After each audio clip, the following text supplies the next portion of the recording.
UN News. This happened, Collin, and a lot of people are definitely trying to get distracted away from this story. This story can't have its own news cycle, but we here at INN are not going to get distracted. We're going to actually talk about what actually happens in the world. So this is from Mondoweiss, right? And they write about how Israel bombed Qatar to assassinate Hamas's lead ceasefire negotiators. So, a bit of political violence over in this part of the world. Israel attempted to assassinate top Hamas leaders in Qatar on Tuesday after large explosions were heard in the capital city of Doha. Smoke columns rose from the building targeted in the attack. A joint statement by the Israeli army and Israel's internal intelligence agency confirmed that it has targeted Hamas senior leadership in a precision strike. The statement added that the targeted leaders were directly responsible for the October 7th attack and that measures were taken in order to mitigate harm to civilians. Yeah, we've heard that before. Israel's media said that the strike targeted the offices of the lead Hamas negotiator in the ongoing ceasefire talks, Khalil al-Hayya, in addition to other members of the negotiating team. Hamas Politburo member Sahil al-Hindi told Al Jazeera on Tuesday evening that the negotiating team led by al-Hayya had survived the cowardly assassination attempt. Al-Hindi also told the Qatari news network that Hamas will not raise the white flag. Al Jazeera reported that 5 lower-ranked members were killed. An unnamed White House official told AFP that the U.S. was notified in advance of Israel's planned attack in Qatar. The Israeli attack comes after Trump had put forward a proposal for a 60-day ceasefire that would see the release of all Israeli captives in the first 48 hours of the agreement. In exchange, negotiations to permanently end the war on Gaza would commence with personal guarantees from the U.S. president that Israel would engage in the negotiations in good faith. Trump's proposal would also see Hamas relinquish control over Gaza and give up its arms. Hamas has repeatedly said that it is willing to relinquish control over the Strip and allow for an independent, technocratic government to rule in its stead, but has maintained that disarming remains a red line for the group. So, Dave DeCamp over at Anti-War also talked about this, right? He writes about Israeli airstrikes targeting Hamas leadership. The attack on Doha comes as Israel continues to advance its offensive against Gaza City, leveling several high-rise buildings, housing thousands of refugees who were forced to leave the towers after receiving evacuation orders from the Israeli army. In recent weeks, the Israel army offensive has flattened entire neighborhoods in eastern Gaza City, including the Shuaya, Sabra, and Zaytun neighborhoods. The Israeli army has also dropped leaflets over the city ordering its entire population to evacuate to the overcrowded Muaddi area on the coast of Khan Yunis in southern Gaza. The Israeli army says its occupation of the city will last for at least a year. According to Israeli media, Israeli warplanes dropped more than 10 bombs on a residential building where Israel believed Hamas leaders were gathering, an area of Doha near schools and embassies. Qatar has hosted a Hamas office since 2012, a step it took at the request of the U.S. Anyone catch that one? No? Just me? Okay.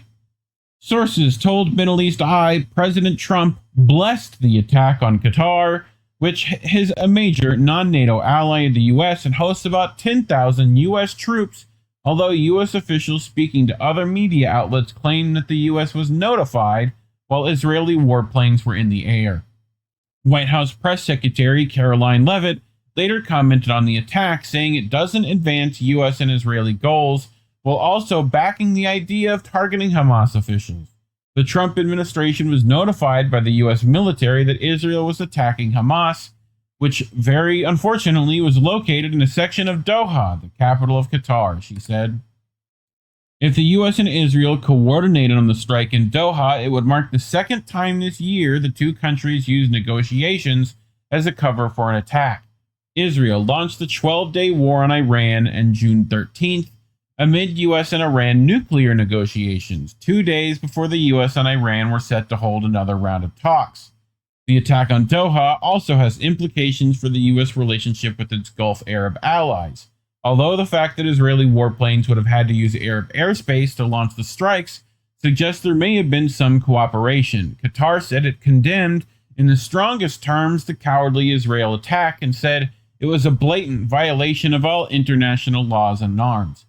The state of Qatar affirms that it will not tolerate this reckless Israeli behavior and its continued tampering with regional security, as well as any action targeting its security and sovereignty, the Qatari Foreign Ministry said. So, you're probably wondering what they mean, Care Bear, about how the Arab countries are also complicit in this. Well, look at the flight path. It's got to go through all of this space to get to Qatar, no? So, yeah, how about that?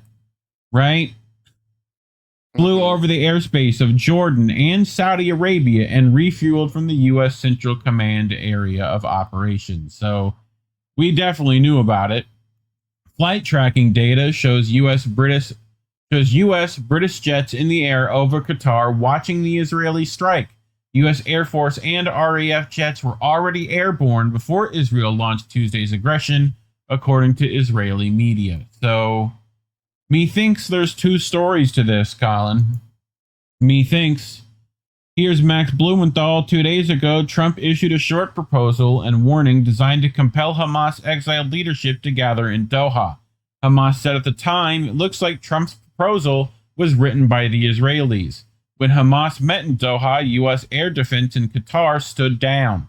Israeli officials have told the Jerusalem Post that U.S. greenlit the decapitation strike. The negotiations have reached their death knell as Israel moves towards its final solution in Gaza, and the Trump admin has once again shown its true face as a subsidiary of the Zionist regime. A lawless acts of messianic, genocidal gangsterism span seamlessly from Tel Aviv to Washington. So, we're going to get to this last warning here in a bit. But Zay Squirrel wants to weigh in. They say the U.S. and its Arab neo-colonies, Qatar, UAE, and Saudi Arabia, justify the presence of U.S. bases and troops is to say they secure them from any attacks. Isn't that great? No one is going to bomb us. We have U.S. bases. Oh, except Israel whenever the fuck it wants. That's the real master, of course. They'll bomb, infiltrate, assassinate, invade, and do whatever they want at any time they please, and the U.S. bases will ensure they have that freedom. And they all say this with pride. The Arab puppet regimes and their vile propagandists are actually proud of being the slaves of Zionists. Israel and the U.S. maintain fascist Zionist regimes as their vassals in Saudi, UAE, Qatar, Jordan, Egypt, because they know if there was actual democracy there, all the U.S. bases and Zionist cancer would be exorcised immediately by the people. So, the UAE regime is just a pure Zionist Israeli vassal. It operates vast propaganda networks on behalf of Israel. You sometimes see this Arab Goisano UAE scum openly praising Israel on here while being promoted by Musk, Ben Shapiro, and Barry Weiss. So, isn't that nice? Just eating their own.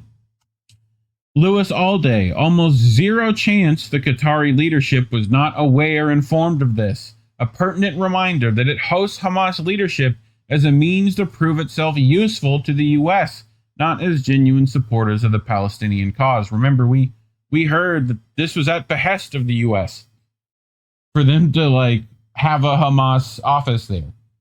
This is in itself a lesson for U.S. allies. You can bend over backwards to help the U.S. politically, militarily, and economically, and they will still see you as mere vassals whose sovereignty is dismissed whenever convenient, because this strike was without doubt greenlit by the U.S. The U.S. imperial order denies sovereignty not only to adversaries, but also the so-called allies and collaborators who are routinely humiliated and reminded that they are not states, but vassals and protectorates.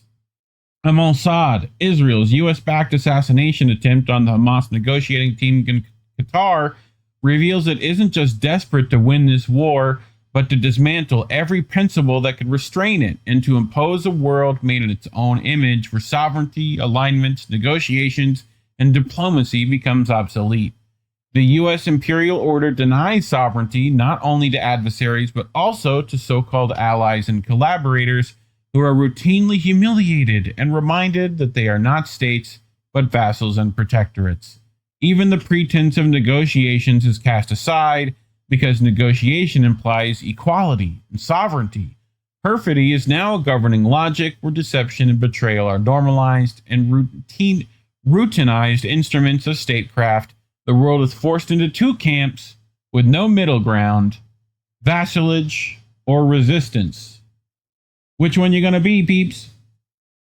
So, Zay Squirrel again. Once again, the U.S. and Israeli regimes use the pretense of fake bullshit negotiations to try to assassinate leaders, this time of Hamas and Qatar, and the entire Western media class celebrates and cheers it on as brilliant as they wrote endless reports about, oh my God, negotiations, diplomacy, oh my God, this is so important, to help launder this very deception campaign. And they'll do it again, over and over again, as they're doing now with Iran once more after that cunt Witkoff did the fake negotiation deceptions last time. So, in the latest fake proposal they put out, they said Trump would give his personal guarantee that they would not resume the genocide as the regulations were ongoing. But it is really amazing. The New York Times, BBC, AP, Reuters all write endless, breathless bullshit reports about the essential nature of negotiations and diplomacy, always lying by framing it to blame Hamas, Iran, the other side of being unwilling to negotiate. Then, the US and Israelis reveal it was all fake, the entire thing was bullshit, they were just using it as deception, a front to lull them into a sense of security as they prepared assassinations and bombings. In the very same media class that laundered the fake negotiations, cheer it as brilliant, strategic, tactical move. The Western media class is just pure, unadulterated state propaganda, more specifically Mossad CIA propagandists. And she's talking about this deal in regards to Gaddafi, right? I don't know if you remember this, Care Bear. You were in DC at the time, I think, right? But Trump had given Gaddafi his personal guarantee, trying to negotiate with him. Right, and we're going to get to that. While they really think Hamas are idiots and suicidal enough to trust that Mossad Epstein rapist, whose entire disgusting, depraved pedophile rapist Zionist life has been built on deception. And we're going to get to that deception right now. In 2009, Gaddafi wanted to travel to New York to speak at the UN, but was blocked from renting any property for his tent. Trump then offered him one of his estates, charging far more than the standard price, which he later boasted about. Just 2 years later, he was demanding the bombing of Libya, Gaddafi's assassination, and taking their oil, saying Libyans would love the U.S. if they did that. Trusting Trump is suicidal. So, let's go back, Collin. We're gonna travel back in time a little bit to when? When was this? 2009? Right? 2009. So we're gonna do some remembering, right? New York. It's an affluent town almost 80 kilometers north of New York City. American celebrities like Martha Stewart and Ralph Lauren live nearby. Now another big name, Libyan leader Muammar Gaddafi, is making news here. Mr. Gaddafi pitched his tent on Donald Trump's property in Bedford and caused a stir. It was not a camping tent, but a ceremonial tent for receiving guests. As long as it doesn't affect the rest of the town, it's, okay with me. But officials in the town expressed outrage. The town issued a stop work order on the tent, claiming legal permits were not obtained. The Trump Organization says the property was leased on a short-term basis to Middle Eastern partners who may or may not have a relationship to Mr. Gaddafi. A company spokesman said Trump asked the tenant occupying the property to remove the tent, and the tenant complied. The Libyans first asked to pitch the tent in New York's Central Park, but that was denied. Would you intervene in that situation or not if you were President Obama? I'd have to find out who the rebels were, but I'll tell you what, I'm only interested in Libya if we take the oil. If we don't take the oil, I have no interest in Libya. So your Middle East policy is basically guided by our interest in oil? My Middle East, which are, I always heard that. I always heard that when we went into Iraq, we went in for the oil. I said, that sounds smart. I can't believe what our country is doing. Gaddafi in Libya is killing thousands of people. Nobody knows how bad it is. And we're sitting around, we have soldiers all over the Middle East, and we're not bringing them in to stop this horrible What are they doing there? Are they killing thousands of people? It's a carnage. You talk about all of the things that have happened in history. This could be one of the worst. Now, we should go in, we should stop this guy, which would be very easy and very quick. We could do it surgically. Stop him from doing it and save these lives. This is absolute nuts. We don't want to get involved, and you're going to end up with something like you've never seen before. Now, ultimately, the people will appreciate it. They're going to end up taking over the country eventually, but the people will appreciate it, and they should pay us back.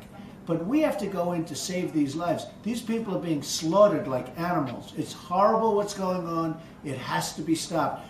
We're making decisions like trade embargoes. What does this have to do with a trade embargo? He's killing people with machine guns in the streets.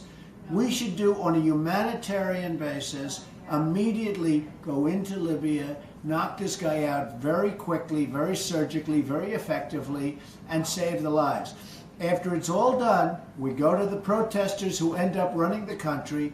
They're going to like us a lot better than they will if we don't do it. More importantly, we're going to save lives. And we should then say, by the way, from all of your oil, we want reimbursement. Let me ask you about Libya. You've been highly critical of Libya and Hillary Clinton. You were also for military action to oust Gaddafi. I was going to say, action to take care of the him and Hillary on the same page. In Libya. You supported that. When you say I supported it, I supported Libya? Yeah, you supported intervention in Libya. I did? Where do you see that? In a video blog from 2011, you said, now, we should go, we should stop this guy, which would be very easy and very quick. We could do it surgically. Stop him from doing it and save these lives. That's a big difference from what we're talking about. I mean, but you were for intervention. Don't forget, I'm the only one. I made a lot of money with Gaddafi. If you remember, he came to the country and he had to make a deal with me because he needed a place to stay, and he paid me a fortune, never got to stay there, and it became sort of a big joke.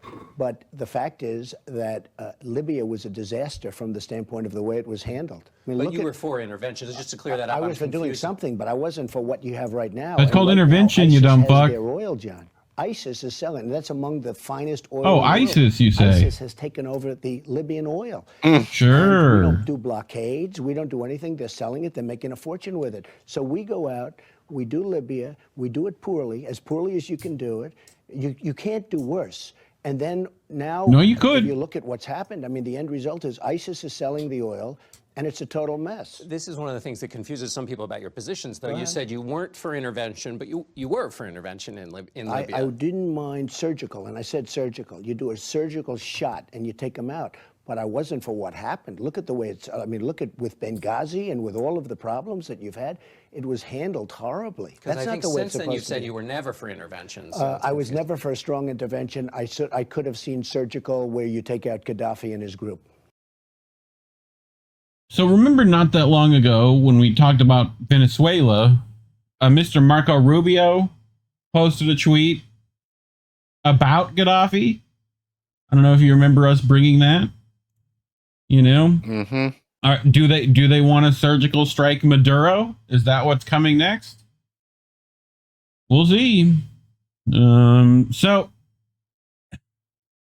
after Gaddafi was raped to death with the U.S. bombing and destruction of Libya, bringing slave markets to it, Trump was boasting about how he suckered him into paying him a fortune and then scamming him. Murder through deception is Trump's modus operandi. So, par for the course, you know. But so back to Dave DeCamp, who writes, Hamas reiterates its willingness to release all Israeli captives in exchange for a permanent ceasefire deal, which we've talked about, that they've already said yes to this deal about 1,000 times. Hamas on Wednesday released a statement reiterating its long-standing offer to release all remaining Israeli captives in Gaza in exchange for a permanent ceasefire deal and Israeli withdrawal from the Strip. The statement came after Trump said in a post on Truth Social that Hamas must release the 20 Israelis who are believed to be alive. Tell Hamas to immediately give back all 20 hostages and things will change rapidly. It will end, believe me, the president wrote. Hamas recently accepted a temporary ceasefire deal proposed by mediators Qatar and Egypt that was virtually identical to a framework previously approved by the U.S. and Israel. In the statement, Hamas said it was still awaiting Israel's response to their proposal.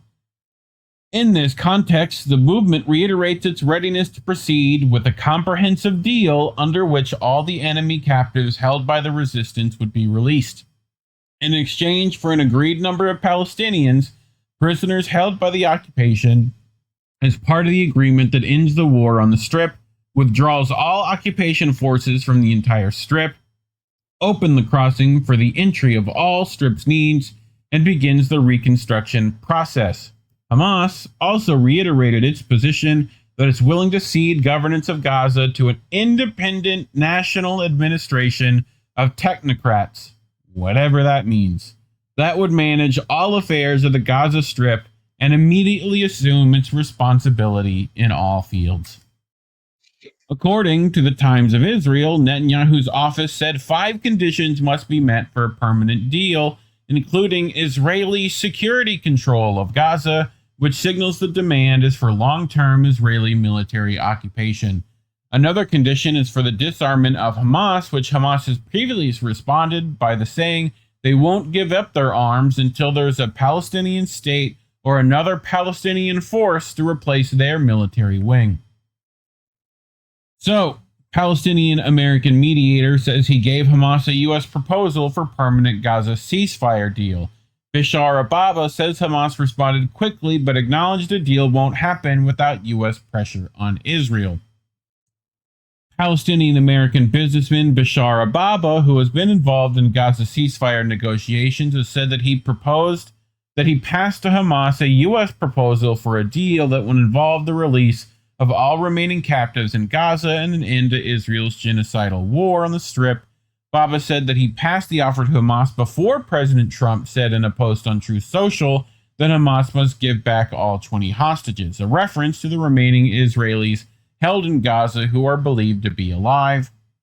Baba said that Hamas was initially skeptical of the U.S. proposal, but after Trump's post, the group released a statement that reiterated its willingness to release all Israeli hostages as part of a comprehensive deal that would involve a permanent ceasefire. So, again, I get the white screen of death. That's nice. Let's go back to this one. And back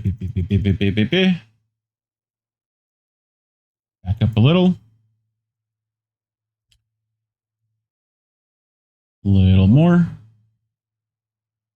Yeah, here we go. When Hamas saw the president tweet, they were convinced that this was official. Hamas's reaction was almost immediate. They agreed to this deal. They wanted a comprehensive deal. Let's hand over all the hostages and receive a certain number of Palestinian prisoners in return. And at the same time, the war should end. Benjamin Netanyahu dismissed Hamas's statement as, quote, more spin, and Baba acknowledged that a deal was unlikely unless the U.S. put pressure on Israel. What I know is that the American side has increased in involvement in the process, and naturally it all comes back to the kind and amount of pressure on Israel to strike any deal. Without American pressure, nothing will happen. What's on the table now is an American offer. Is America ready to clash with Israel to implement this American vision or not? I don't know. The president wants to end the war in Gaza, does he? President Trump wants to end the war in Gaza, Baba added. I'm not buying that shit, dude. Asked how U.S. envoy Steve Witkoff responded to Hamas's statement, Baba said the response was, this is a positive thing. Let's finish the process. So far, there's no sign that the Trump admin is willing to put pressure on Israel to end the war. as Trump has provided public support for Israel's recent escalation and continues to provide military aid, which Israel relies on to sustain military operations. The details of the U.S. proposal for a comprehensive deal remain unclear. Hamas has said it is willing to give up governance to an independent national administration of technocrats. Hamas had previously rejected Israeli demands to disarm, saying that this will happen only if a Palestinian state is formed and a viable Palestinian force can replace its military wing. So that's pretty much deals on the table. It's up to Israel now, which we know they won't. But,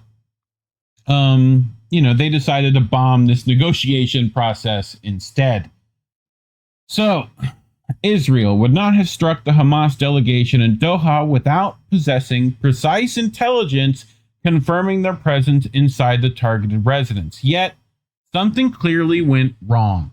The Hamas leadership appears to have been tipped off moments before the strike, allowing them to escape and survive. Beyond Doha, Turkey's interests have also come under Israeli fire, prompting Ankara to push back against Israeli objectives.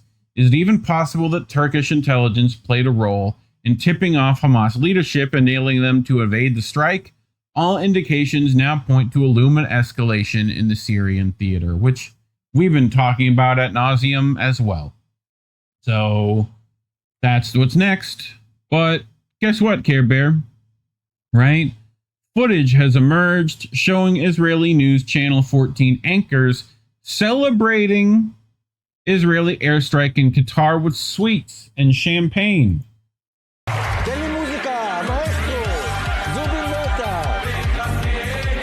Look, they get fucking donuts. Champanga. Fucking. But, shame on people celebrating political violence, Collin. Shame on them. How dare they? But Rafif Garbi says no human can ever be a friend to Israel. Qatar's army was training with IDF just this spring. This is the thanks they get. You have to understand, Israel considers every human subhuman to them, and the Gulf Arabs are about to discover that this derision and violence will be served to them too. And they'll celebrate it when it happens. They'll break out fucking sweets and whatnot. Marco and Jones writes, looks what's in close proximity to Israel's illegal attack on Doha. At least 2 nurseries, 3 schools, 6 embassies, a petrol station, a public park. This all happened in the middle of the afternoon when schools are ending and children engaging in extracurricular activities. So here's the strike, right? We've got a beauty parlor, a school, which is right here. Not that Israel would care if they bombed one of those. A nursery, not like Israel would care if they bombed that either. Multiple embassies, another school, a public park, another school, and another nursery.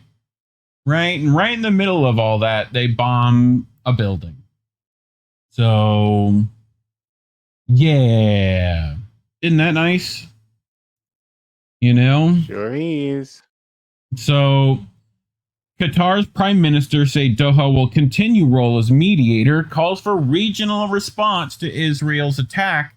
Qatar's prime minister said on Tuesday that his country would continue its role as a mediator despite the Israeli airstrikes that targeted Hamas officials in Doha, though he noted the attack had killed the chance for the latest efforts to lead to a ceasefire.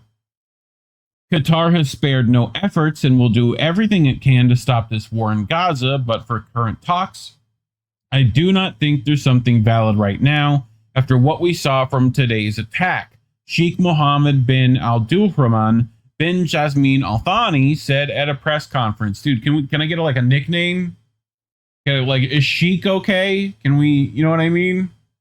That's a long name, dog. Al Thani said that Israel had sabotaged the chance for peace, as Hamas says the official who were targeted were gathered to discuss a U.S. ceasefire proposal. The Qatari leader had criticized Benjamin Netanyahu, saying he engaged in state terrorism. Yep. There's other words for that.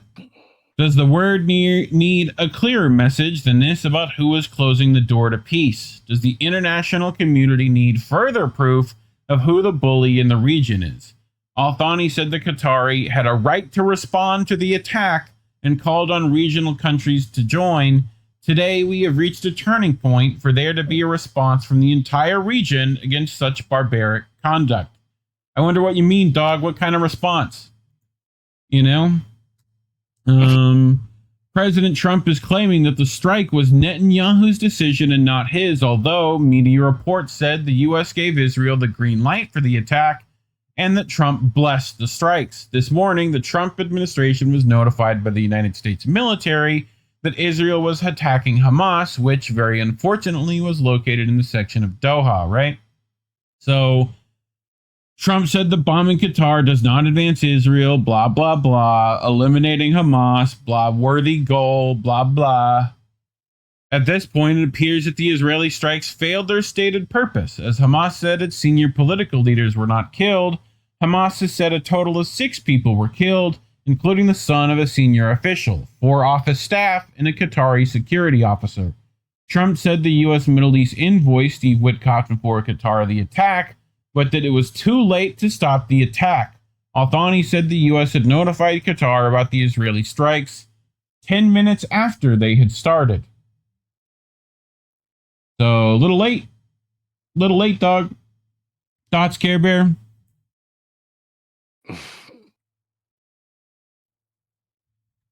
Empire Strikes Back. Oh, that's a good joke. That's good for you. You made a I get that reference. I get it. Well, and pray he doesn't alter the deal further. Well, talking about these things is why YouTube decided we shouldn't get any money for our work. So you can scan the QR code on your screen or go to ko-fi.com/Indie News Network. Give us a few dollary dues. We appreciate every little bit. But if you can't give, times are tough. Like and subscribe. Allegedly, that helps the algorithm. Leave a comment. Let us know what you think. Allegedly, that helps too. Plus, we read them. We enjoy the feedback. But, otherwise, share this with friends. Make sure they see the stuff that, the media doesn't want them to see. But otherwise, thanks for watching.